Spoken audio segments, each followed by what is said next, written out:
तो बच्चों आज हम बात करने वाले हैं मोलरिटी की। इसके पहले वाले वीडियो में हम परसेंटेज तक की बात कर चुके थे। So molarity, normality and mole fraction की आज हम बात करेंगे। मोलरिटी है क्या?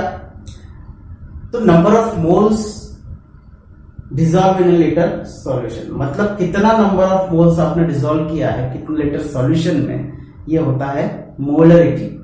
Number of moles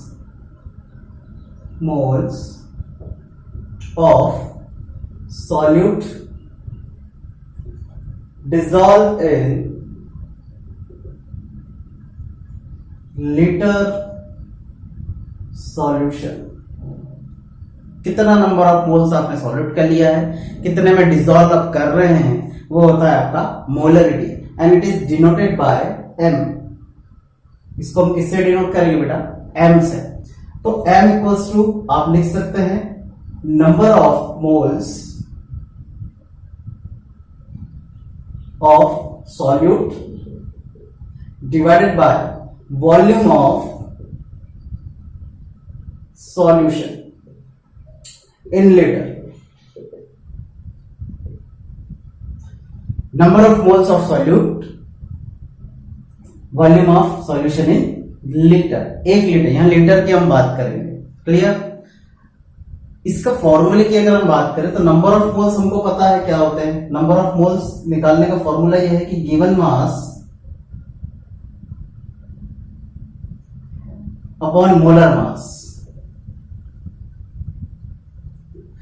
given mass मतलब जितना आपको गिवन है, गिवन मतलब सपोज क्वेश्चन में है कि 2 ग्राम NaOH आपने डिसॉल्व किया, तो 2 ग्राम बोला है, मतलब वो क्या हो गया? Given mass. और उसी NaOH का आप मॉलिक्यूलर मास निकाल के देखें तो वो हो जाएगा आपका मॉलिक्यूलर मास। दोनों को आप डिवाइड कर देंगे तो नंबर ऑफ क्या निकल के आएंगे? मोल्स निकल के आते हैं। क्लियर? तो आप इसको W मान ले और इसको M मान ले, इनटू कितना ml में आपने उसको डिसॉल्व किया है। तो यहां पर हम लिखते हैं वॉल्यूम। वॉल्यूम के लिए मैं V लिख रहा हूं। क्लियर? कितना ml में आप डिसॉल्व कर रहे हैं वो होते हैं वॉल्यूम। अब बात यह है कि यहाँ पर हमको मोलरिटी में लीटर की बात करनी होती है। जो भी आपका सॉल्यूशन है वो लीटर में है ना। तो इसको जो अगर मुझे ml में दिया है किसी क्वेश्चन में, जैसे 500 ml दिया है, 200 ml दिया है, 250 ml दिया, तो ml को लीटर में कन्वर्ट करने के लिए हमें 1000 से क्या करना पड़ेगा? उसे डिवाइड करना पड़ता है। यही 1000 कहां चला जाएगा? ऊपर की साइड हम लेके जाएंगे, इस साइड। तो हमारा जो फॉर्मूला बन के आया है मोलरिटी का, वो है W upon M into 1000 upon V। तो मोलरिटी के लिए फॉर्मूला है given mass upon molar mass into 1000 upon V। तो एक क्वेश्चन हम करके देख लेते हैं मोलरिटी के लिए। Clear?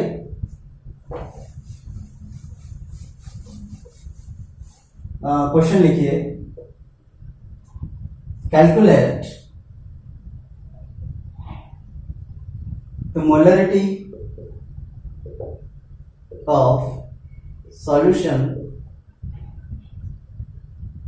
having 4.9 gram of H2SO4 in 250 ml ले लेते हैं, 250 ml of वाटर। क्लियर? क्या ले रहे हैं हम? 4.9 ग्राम ऑफ H2SO4 ले रहे हैं कितने में? 250 ml ऑफ वाटर में। तो यहां पर सबसे पहले तो आपको नंबर ऑफ मोल्स निकाल लीजिए या फिर डायरेक्ट आप फॉर्मूले में फिट कर दीजिए, कोई प्रॉब्लम नहीं। कितना होता है? ये नंबर ऑफ मोल्स हो गया आपके, इनटू कितना आपने वॉल्यूम लेना है, और अगर ml में है तो हम 1000 यहां पर ले लेते हैं। क्लियर? कितना गिवन मास कितना बेटा H2SO4 का? 4.9। तो 4.9 आप यहां रख दीजिए। मोलर मास कितना होता है H2SO4 का? तो H2SO4 का मोलर मास जो होता है उसको आप निकाल सकते हैं। ये 2 आ जाएगा 32 एंड 16 इंटू 4, मतलब लगभग 98 के लगभग, इंटू 1000 डिवाइडेड बाय वॉल्यूम कितना दिया हुआ बेटा 250। क्लियर। आप इसको सॉल्व कर लें, यहाँ 4 आ जाएगा, इसको और आप सॉल्व करें,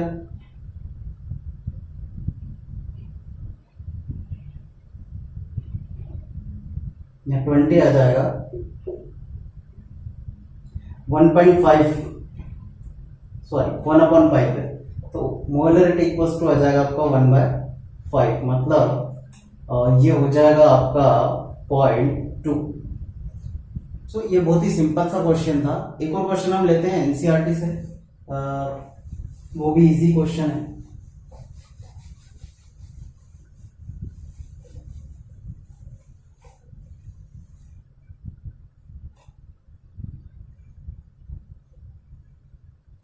Calculate the molarity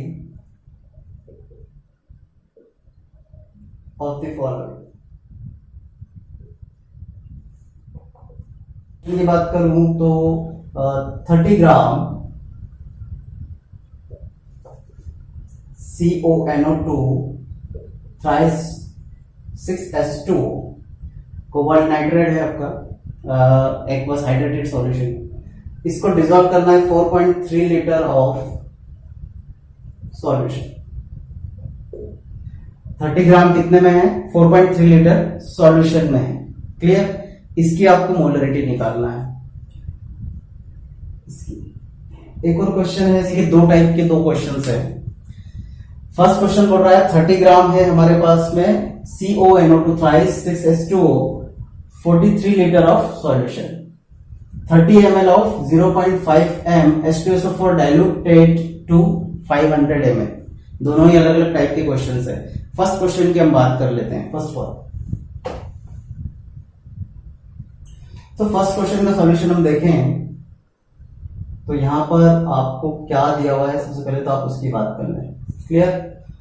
तो 30 ग्राम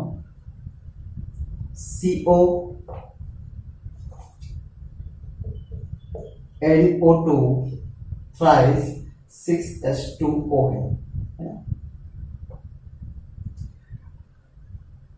अब 30 ग्राम में कितने नंबर ऑफ मोल्स हैं वो निकाल लीजिए, तो 4.3 लीटर में आप डिसॉल्व कर देंगे तो आपकी मोलरिटी आ जाएगी। क्लियर। जो मॉलिक्यूलर मास है वो 310.7 के लगभग है ग्राम। इसका मोलर मास कितना आ रहा है 310.7। तो 310.7 को आप क्या करेंगे, सबसे पहले नंबर ऑफ मोल्स आप निकाल लीजिए। नंबर ऑफ मोल्स निकाल लीजिए। नंबर ऑफ मोल्स क्या होगा, गिवन मास कितना है 30 यहां आ जाएगा। मॉलिक्यूलर मास कितना है 310.7, कितना आ जाएगा, इसको कैलकुलेट आप करके देखिए। ये लगभग आना चाहिए 0.09 के लगभग। कितना आ रहा है 0.09 के लगभग। सो इतने नंबर ऑफ मोल्स आपको डिसॉल्व किसमें करना है, मोलरिटी की अगर हम बात करें तो कितना नंबर ऑफ मोल्स है 0.09 मोल, डिसॉल्व कितने में लीटर में करना है बेटा 4.3 लीटर। ये मैंने यहाँ पे 4.3 लीटर, मतलब ये आ जाएगा आपका 4.3। इसको आप सॉल्व करेंगे तो इसका आंसर आ रहा है 0.02 के लगभग। कितना आंसर आ रहा है 0.02 m। 0.02 m का सॉल्यूशन हमारा तैयार हो जाएगा। कितना सॉल्यूशन मिल रहा है अपने को, कितना m का मिल रहा है 0.02 m का सॉल्यूशन आपको मिल रहा है। तो ये क्वेश्चन बी था हमारा। 30 ml of 0.5 m H2SO4 diluted to 500 ml solution. देखिए क्या बोल रहा है, ये बोल रहा है कि 30 ml 0.5 m H2SO4 का सॉल्यूशन है ऑलरेडी हमारे पास में, है ना, इतनी मोलरिटी का सॉल्यूशन है। उसको हमको किस में कन्वर्ट करना है 500 ml। तो 500 ml में डिसॉल्व करने के बाद में हमको कितना मोलरिटी का सॉल्यूशन मिलेगा, इसे कहने का मतलब ये है। मतलब इसको अगर हम सॉल्व करें, ये बोल रहा है 30 ml 0.5 m का H2SO4 है, इसको डिसॉल्व कर दिया इसने 500 ml में, तो कितना मोलरिटी आपको मिलेगा, है ना। सीधा सा है, हमको पता है मोलरिटी क्या है। तो मोलरिटी हमको पता है कि नंबर ऑफ मोल्स आपने डिसॉल्व करना है लीटर सॉल्यूशन में। तो नंबर ऑफ मोल्स जो हैं वो हमको डिसॉल्व किस में करना है बेटा, 500 ml। अंटिल लास्ट हमको क्या दिया है, 500 ml। मतलब इसमें कितना नंबर ऑफ मोल्स आएगा इस पूरे सॉल्यूशन का। तो 30 ml 0.5 m H2SO4 के हम नंबर ऑफ मोल्स अगर निकाल लें और उसको 500 से डिवाइड करते हैं, है ना, मतलब 500 ml में है, उसको लीटर में कन्वर्ट कर सकते हैं। तो इतने में अगर डिसॉल्व कर दे तो हमारे नंबर ऑफ मोल्स निकल के आ जाएंगे। क्लियर। तो यहां पर आप क्या करेंगे कि 0.5 m H2SO4, है ना, इतनी मोलरिटी का सॉल्यूशन है। मतलब क्या है, मतलब ये है कि 0.5 moles present in 1000 ml water, जो भी सॉल्यूशन है ना, इतना m बोल रहा है। मतलब इतने नंबर ऑफ मोल्स कितने में डिसॉल्व है बेटा, 1000 ml में। तो 30 ml में कितने नंबर ऑफ मोल्स हो जाएंगे, number of moles in 30 ml, 1000 ml में 0.5 मोल्स हैं, तो 30 में कितना कितना हो जाएगा ये, 0.5 डिवाइडेड बाय 1000 इंटू 30 कर दीजिए, है ना। यही करेंगे 0.5 अपॉन 1000 इंटू 30। तो इसके जो नंबर ऑफ मोल्स निकल के आएंगे वो आएंगे लगभग 0.015 मोल्स। कितना मोल्स निकल के आ रहा है, 0.015 मोल्स। अब हमको पता चल गया कि 30 ml जो H2SO4 है आपका 0.5 m का, उसमें नंबर ऑफ मोल्स कितने हैं, 0.015। इसको डिसॉल्व किसमें करना है, 500 ml में। तो मोलरिटी आप क्या लिखेंगे, इतना नंबर ऑफ मोल्स आपने लिया है, उसको डिसॉल्व आपको करना है लीटर सॉल्यूशन में। अब आपको 500 ml दिया हुआ है, ml में है, उसको लीटर में फर्स्ट ऑफ ऑल कन्वर्ट कर दीजिए, है ना। तो ml में है तो लीटर में कन्वर्ट करने के लिए क्या करना पड़ेगा, 500 डिवाइडेड बाय 1000 कर दीजिए। यही करते 1000 से हम क्या कर लेंगे, डिवाइड कर देंगे। तो कितना आ जाएगा हमारे पास में, 0.5, इसको डिवाइड कर दीजिए आप 0.5 से। जो भी आपका आंसर आएगा वो आपका क्या होगा, मोलरिटी। तो इसका जो आंसर है वो है 0.03 m। तो इसका मोलरिटी कितना आ रहा है बेटा, 0.03 m। इतने मोलरिटी का सॉल्यूशन हमको मिलेगा लास्ट में। तो ये मोलरिटी की बात थी, बहुत ही इजी से क्वेश्चंस हैं। कितना नंबर ऑफ मोल्स कितने में आपने डिसॉल्व किया। अच्छा, इसमें एक और बात है कि आपको गिवन मास है, मोलर मास है, वॉल्यूम। अगर मुझे मोलरिटी दी हुई है, मोलर मास मुझे पता है, वॉल्यूम पता है, तो मैं मास निकाल सकता हूं किसी का कि कितना अमाउंट हमने लिया था किसी भी सॉल्यूट का। तो ऐसे क्वेश्चन भी आ सकते हैं। नेक्स्ट हम बात करेंगे नॉर्मलिटी। ये सारी बातें थी मोलरिटी की। नेक्स्ट हम बात करने वाले हैं कंसंट्रेशन टर्म है हमारा नॉर्मलिटी। नॉर्मलिटी की हम बात करें तो नॉर्मलिटी होता है number of gram equivalent dissolved in a later solution. Number of gram equivalent dissolved in liter solution. Clear? तो number of gram equivalent dissolve in litre solution. अब ग्राम इक्विवेलेंट क्या है उसकी हम बात करते हैं। नया टर्म है आपके लिए, मेरे लिए। तो ग्राम इक्विवेलेंट क्या है उसकी हम बात करते हैं। कि मोलरिटी जब हम बात करते हैं मोलरिटी, तो हम नंबर ऑफ मोल्स की बात करते हैं। किसके, सॉल्वेंट। नंबर ऑफ मोल्स हम डिसॉल्व करते हैं सॉल्वेंट में, बट यहां पर है gram equivalent. Number of moles हम डिसॉल्व करते हैं और डिसॉल्व होने के बाद में उस सॉल्यूशन में कितने आयंस रिलीज हुए हैं उनकी बात जो होती है वो होती है ग्राम इक्विवेलेंट। क्लियर? कितना रिडक्शन हो रहा है, कितना ऑक्सीडेशन हुआ बाद में। क्लियर? वो होता है आपका ग्राम इक्विवेलेंट। ठीक है, तो यहाँ पर ग्राम इक्विवेलेंट है, डिसॉल्व किया जाते हैं letter solution.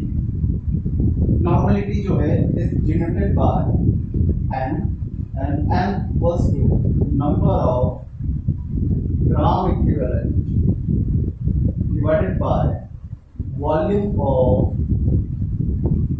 solution in liter।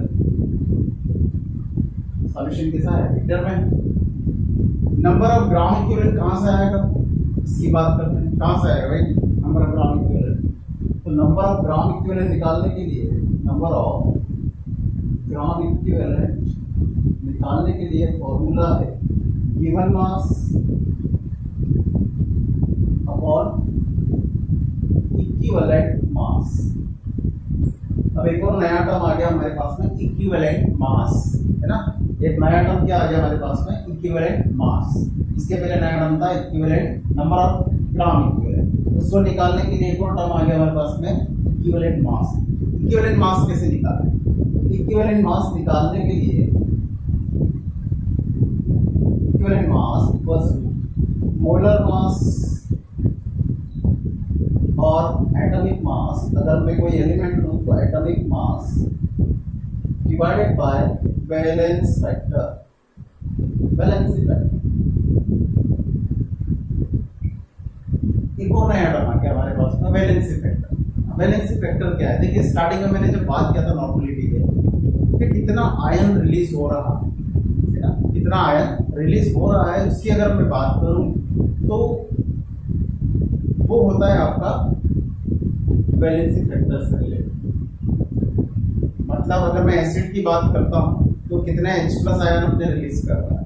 अगर कोई बेस है तो कितने OH- आयन रिलीज कर रहा है, उसको बोलते हैं बेसिसिटी। एसिड के केस में, बेस के केस में उसको बोलते हैं एसिडिटी। क्लियर? ऑक्सीडेशन रिडक्शन की भी बात होती है, कहीं आयंस की बात होती है ना।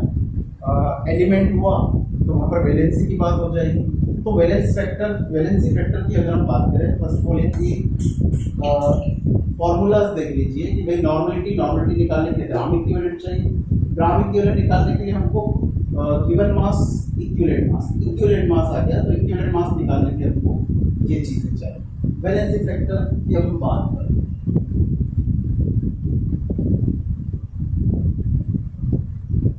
भाई वैलेंसी फैक्टर क्या है उसकी बात करें।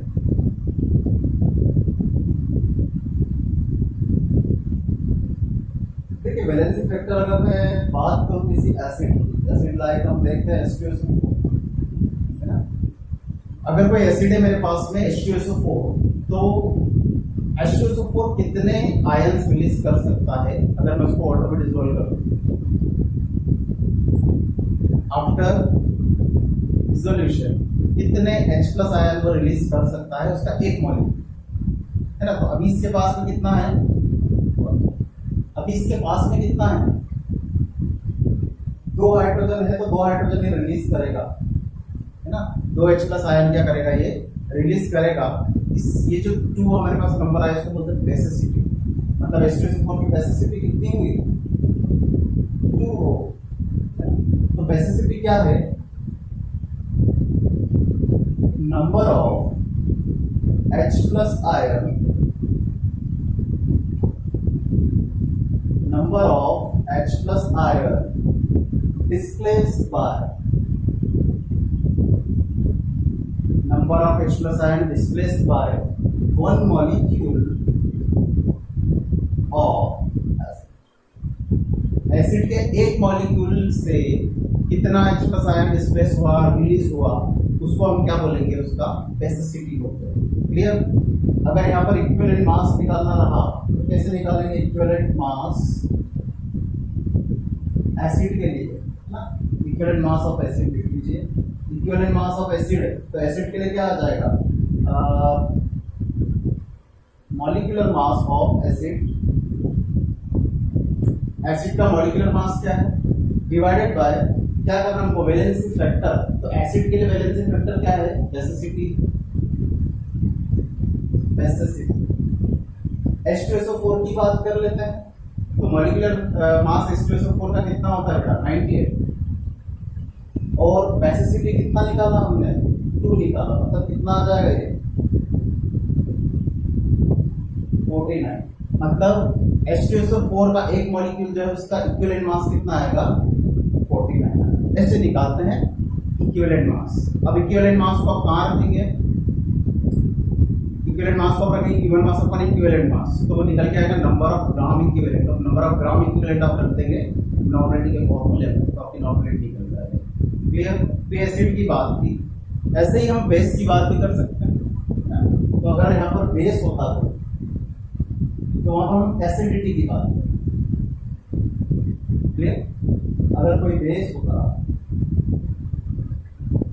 मतलब कौन सा ले लें अपन, तो बेस क्या करते हैं, बेस अपने OH माइनस रिलीज करेंगे आफ्टर डिसोल्यूशन, है ना। तो OH माइनस अगर रिलीज कर रहा है, कितना OH माइनस रिलीज करेगा, एक मैक्सिमम 1 करेगा एक मॉलिक्यूल। इसको बोलते हैं एसिडिटी। तो एसिडिटी क्या हो गया, acidity equals to number of OH minus ion displaced by 1 molecule of base। Base के एक मॉलिक्यूल से कितना OH माइनस आयन जो है वो डिस्प्लेस हुआ या रिलीज हुआ, उसको क्या बोलते हैं, हम एसिडिटी बोलते हैं उसको। क्लियर। इक्विवेलेंट मास अगर निकालना चाहें किसी बेस के लिए तो क्या निकलेगा बेटा, molecular mass of base and नीचे क्या आ जाएगा, हमने एसिड के केस में बेसिसिटी लिखी, तो बेस के केस में क्या लिखेंगे, acidity.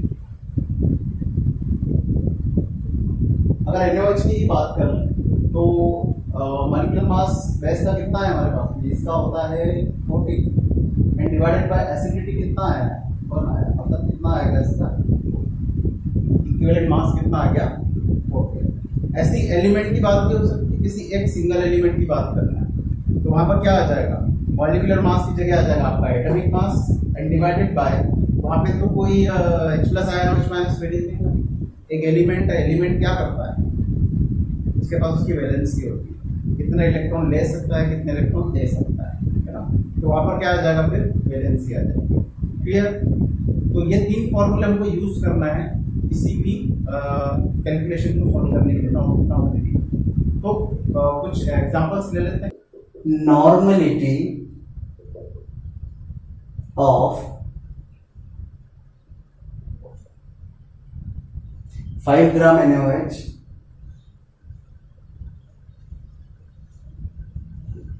dissolved in 450 ml water।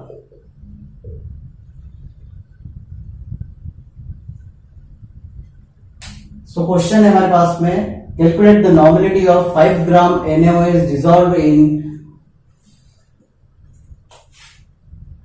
450 ml of water।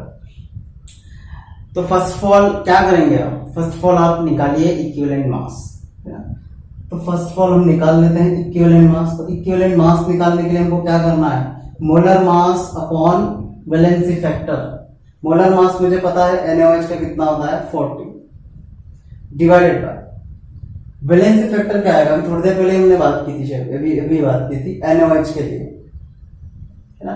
तो NaOH के लिए वैलेंसी फैक्टर क्या हो जाएगा, सिर्फ ये अपना एक OH माइनस दे सकता है ना, एक मॉलिक्यूल इसका एक OH माइनस दे सकता, मतलब इसकी एसिडिटी कितनी हुआ, कितना हुआ 1, तो कितना आ गया बेटा 40 क्या निकल के आया, इक्विवेलेंट मास निकल के आया। अब इस इक्विवेलेंट मास को हमें क्या करना है, नंबर ऑफ ग्राम इक्विवेलेंट निकालना है। तो number of gram equivalent, number of gram equivalent निकलेंगे हमारे given mass upon equivalent mass. तो गिवन मास कितना है? गिवन मास है मेरे पास में 5 ग्राम। कितना NaOH लिया हुआ है? 5 ग्राम लिया है, मतलब ये गिवन मास हो गया आपका 5 gram divided by equivalent mass कितना है? 40। तो ये कितना हो जाएगा? लगभग 0.125। क्या हो जाएगा ये? 0.125 आ गया। अभी हमारे equivalent mass number of gram equivalent निकल के आया। अब नॉर्मेलिटी का फॉर्मूला है number of gram equivalent dissolve in litre solution. कितना लीटर दिया हुआ है? ये ml में है, 450 ml में है। इसको लीटर में कन्वर्ट कर दीजिए। 1000 से क्या कर दें हम? डिवाइड कर देंगे। कितना आ जाएगा बेटा? 0.45। कितना आ जाएगा? 0.45 आ जाएगा। तो आप इसको सॉल्व करिए। 0.125 डिवाइडेड बाय 0.45। ये आपका नॉर्मलिटी है। क्या है? नॉर्मलिटी कितना ग्राम इक्विवेलेंट हमने निकाला? नंबर ऑफ ग्राम इक्विवेलेंट हमने निकाला यहां से 0.125 और इस ग्राम इक्विवेलेंट को हम डिसॉल्व कर रहे हैं लीटर सॉल्यूशन में। क्लियर? तो यहां पर आपका जो आंसर आएगा वो 0.2 नॉर्मल का आएगा। 0.27 के लगभग आ रहा है नॉर्मलिटी का सॉल्यूशन। क्लियर? तो ऐसे करना है आपको, स्टेप वाइज चले तो बहुत अच्छे से क्लियर समझ में आता है। तो equivalent mass first of all आप निकालिए, फिर नंबर ऑफ ग्राम इक्विवेलेंट निकाल लीजिए और फिर उसको डिसॉल्व कर दीजिए जितना भी आपको वाटर दिया है, जो भी सॉल्यूशन आपको गिवन है। तो यहां पर आ जाएगा मतलब अगर ml में है तो आप उसको फर्स्ट ऑफ ऑल लीटर में कन्वर्ट करिए, है ना। लीटर में कन्वर्ट करने के लिए 1000 से डिवाइड करिए, तो यहाँ पे आपका नॉर्मलिटी निकल के आएगी। क्लियर? तो ये था नॉर्मलिटी। इसके बाद हम बात करेंगे एक और हमारे पास में कंसंट्रेशन एक्सप्रेशन है मोल फ्रैक्शन। बहुत इजी है।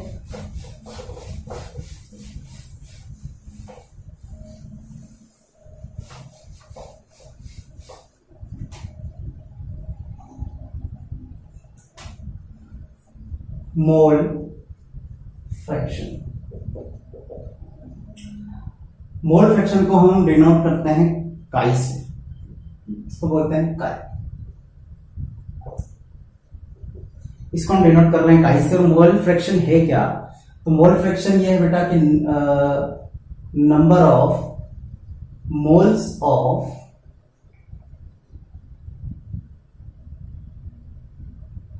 वन कंपोनेंट, किसी एक कंपोनेंट का number of moles divided bye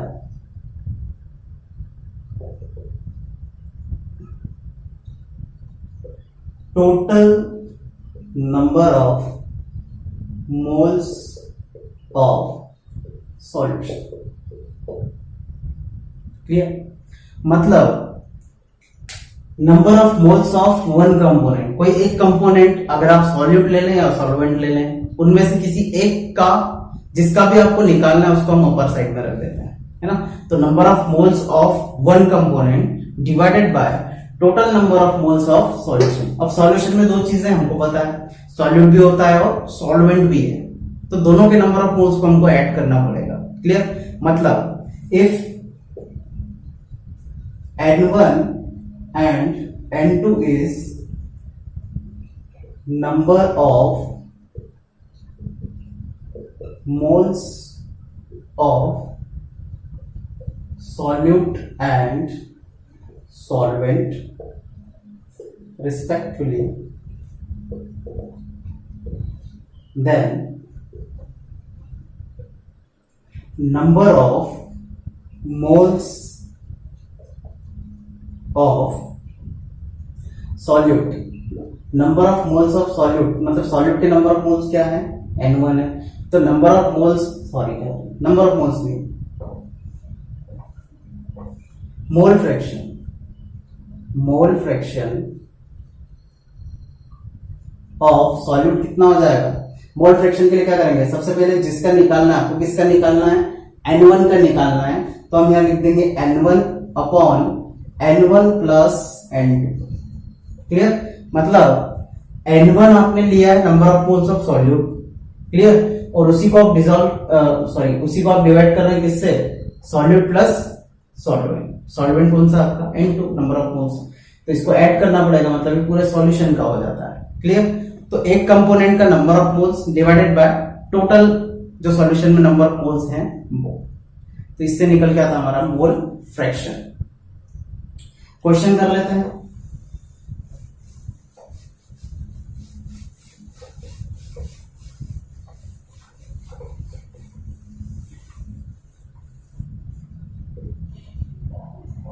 What is the number of mole fraction of, what is the number of, what is the mole fraction, what is the mole fraction of solute in 2.5 m solution of water, water लिख लीजिए। देखिए क्या है, ऐसा कोई solute उसने लिया है, सॉल्यूट उसने बताया नहीं क्या है, बट कितना है सॉल्यूट जो है वो 2.5 m के वाटर वाले सॉल्यूशन में है। क्लियर, मतलब कोई सॉल्यूशन है जिसकी मोलरिटी कितनी दी हुई है, 2.5 m, है ना, तो 2.5 m का मतलब क्या होगा, 2.5 m का मीनिंग ये हुआ कि 2.5 मोल्स प्रेजेंट होंगे 1000 ml में। क्लियर, 2.5 मोल्स कितने ml में है, 1000 ml में प्रेजेंट है। क्लियर, मतलब सॉल्यूट के नंबर ऑफ मोल्स तो हमारे पास में आ चुके हैं, है ना, मतलब ये किसके नंबर ऑफ मोल्स आ गए हमारे पास में, सॉल्यूट के, बिना कुछ के हमारे पास सॉल्यूट के मोल्स आ चुके हैं। सॉल्वेंट के निकालना है ना, क्योंकि हमको मोल फ्रैक्शन निकालना है तो हमको दोनों के ही नंबर ऑफ मोल्स चाहिए। तो यहाँ पर सॉल्वेंट जो है हमारा, हमको दिख रहा है वाटर, है ना, तो वाटर जो है उसमें नंबर ऑफ मोल्स निकालने के लिए क्या करेंगे, हमको पता है कितना लिया है, 1000 ml, तो हमको पता है डेंसिटी क्या है, डेंसिटी होती है 1 ग्राम इन वाटर के लिए, 1 ग्राम इन 1 ml। जो वाटर होता है उसके लिए अगर डेंसिटी की बात करूं तो होता है 1 ग्राम इन 1 ml। क्लियर, तो यहाँ पर 1000 ग्राम इन 1000 ml हो जाएगा, मतलब वाटर की क्वांटिटी कितनी है, 1000 ग्राम। क्लियर, 1000 ग्राम मतलब गिवन मास आ गया हमारे पास में, कितना वाटर है हमारे पास में, 1000 gram. Number of moles of water अगर निकालना है, किसके number of moles of water अगर निकालना है, तो यहां पर हम क्या कर लें, 1000 ग्राम्स ले लीजिए आप, ये आपका गिवन मास आ गया, upon molecular mass. Molecular mass कितना होता है, एटम, तो ये आ जाएगा आपका 55.55। क्लियर, दोनों के नंबर ऑफ मोल्स हमको मिल गए, सॉल्यूट और सॉल्वेंट के। हमको किसके लिए निकालना है, ओनली सॉल्यूट के लिए निकालना है। तो ओनली सॉल्यूट के लिए निकालना है तो उसके लिए क्या करेंगे,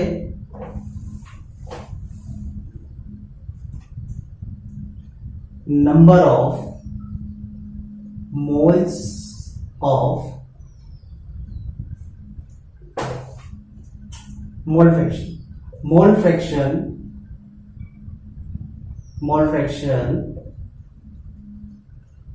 ऑफ सॉल्यूट।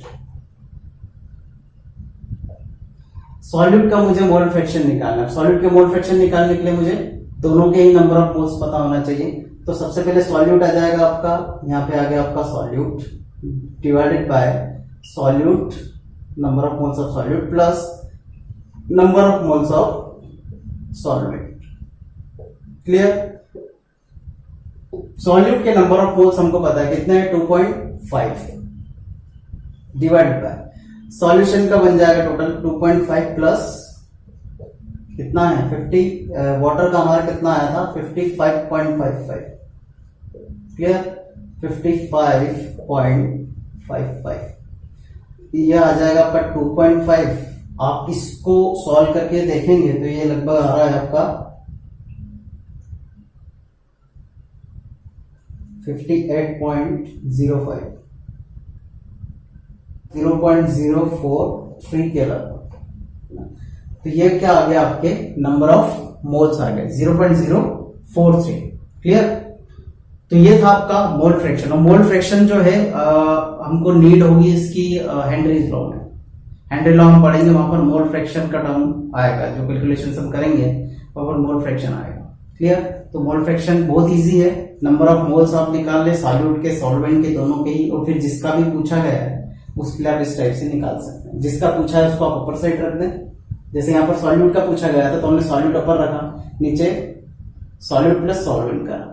अगर सॉल्वेंट का पूछता तो यहाँ पर सॉल्वेंट के हम रखते और नीचे फिर दोनों को ऐड करते, सॉल्यूट प्लस सॉल्वेंट, क्लियर।